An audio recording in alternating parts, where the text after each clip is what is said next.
আমরা চোখের সামনে দেখতে পাচ্ছি একেবারেই একটা অসুস্থ বাংলাদেশ। কে কার ক্ষতি করবে, কে কাকে কিভাবে ফাঁসাবে, বা কে কখন কাউকে কার মেয়েকে ধর্ষণ করবে, এই প্রতিযোগিতায় ব্যস্ত হয়ে পড়েছে। ধর্মীয় কোনো জ্ঞানই নাই, যেটুকু আছে তার প্রয়োগও নাই।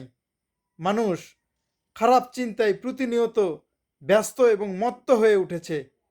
কে কার কিভাবে কখন ক্ষতি করবে সব সময় এই টেনশন নিয়ে মাথায় ঘোরাফেরা করছে।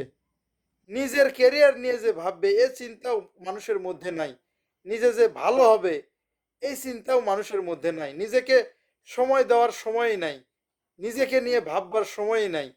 মানুষ শুধু অন্যকে নিয়ে ভাবে, অন্যের কিভাবে ক্ষতি করবে, মানে নিজের চাইতে অন্যকে নিয়েই ভাবে বেশি।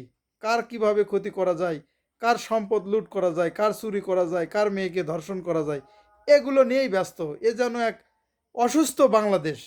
দেশটার যে কি হলো ভাই, বলার কোনো ভাষা নাই।